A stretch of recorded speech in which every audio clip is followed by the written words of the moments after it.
కొన్ని కొన్ని సంఘటనలు వింటుంటే ఆశ్చర్యం వేస్తది. కొన్ని కొన్ని నవ్వొస్తది. కొన్ని కొన్ని ఆహా! అనిపిస్తది. బట్ ఈ సంఘటన చాలా రేర్‌గా జరిగింది. ఇప్పటివరకు మనం ఏ సినిమాలోనూ గూడా చూడలేదు. అంటే చాలా సిట్యుయేషన్స్ మనకేంటంటే బయట జరిగేవి ఆహ్, సినిమాలు జూసే ఇలా తయారయ్యారు అంటారు గదా! సినిమాలలో డిఫరెంట్ డిఫరెంట్ కాన్సెప్ట్స్ వస్తా ఉంటాయి.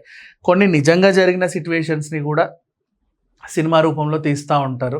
ఏదేమైనా సొసైటీ సినిమా ఎప్పుడు గూడా కలిసే ఉంటది. ఇక ఈ సిట్యుయేషన్ గురించి మాట్లాడుకుంటే, అట్లా ఎలా జరిగిందో తెలీదు.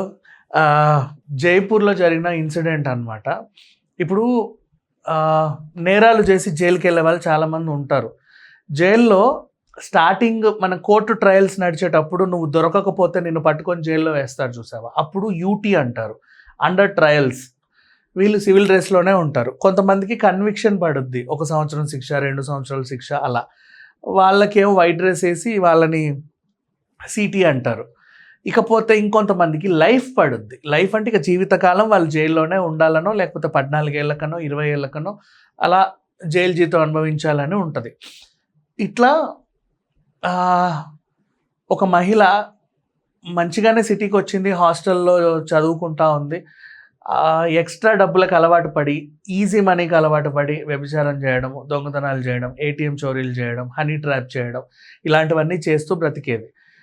అందమైన మగాళ్ళని హనీ ట్రాప్ చేసేది, వాళ్ళ దగ్గర డబ్బులు డిమాండ్ చేసేది, బెదిరించేది ఇలాంటివన్నీ చేస్తూ ఒక చిన్న ముఠాని ఏర్పరచుకుంది.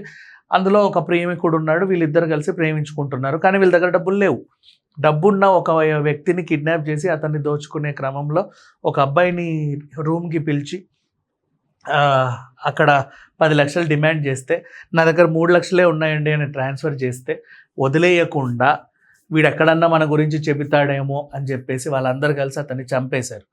ఆ నేరం కింద ఈవిడ అరెస్ట్ అయింది. ఈవిడకి లైఫ్ పడింది. ఇంకా పాత నేరాలు చాలా ఉన్నాయి కాబట్టి జైలుకి వెళ్ళింది. నెక్స్ట్ అలాగే ఇంకొక అబ్బాయి హనుమాన్ అనే అతను ఒక ఫ్యామిలీని కిరాతకంగా చంపిన నేరంలో తనకు కూడా లైఫ్ శిక్ష పడితే జైలుకొచ్చాడు.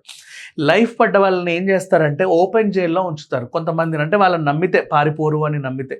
ఓపెన్ జైల్ అంటే ఏంటంటే జైలుకు సంబంధించి పక్కన ఒక పెట్రోల్ పంప్ ఉందనుకోండి ఫర్ ఎగ్జాంపుల్. వీళ్ళే గ్రీన్ డ్రెస్ ఏసుకొని అక్కడ పెట్రోల్ కొడతా ఉంటారు. బయట నుంచి వచ్చిపోయే వాళ్ళందరికంటే వీళ్ళని వదిలేస్తారు. వీళ్ళేం పారిపోరు. మళ్ళీ విధులు ముగించుకొని జైల్లోకే వస్తారు.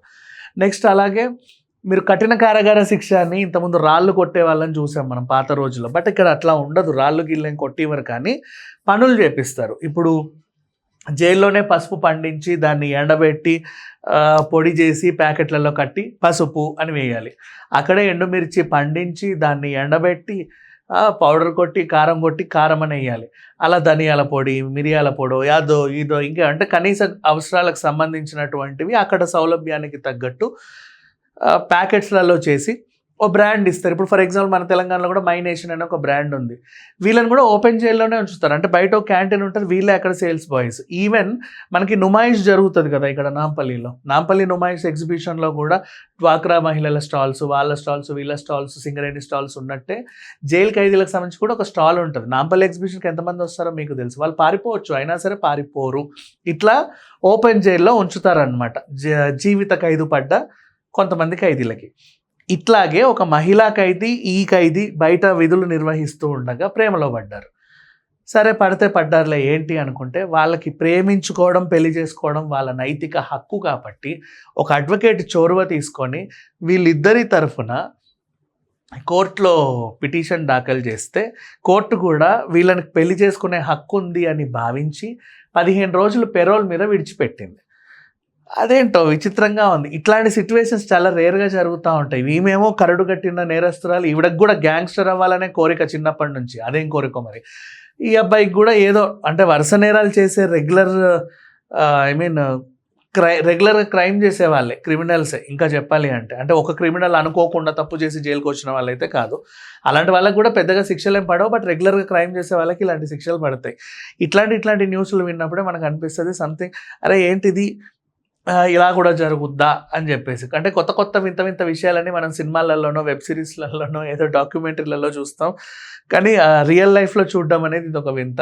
జైపూర్ కోర్టుకి ఏంటి నన్ను అడిగితే ప్రపంచవ్యాప్తంగా కూడా ఇది కొత్త వింతే ఇంకా చెప్పాలి అంటే.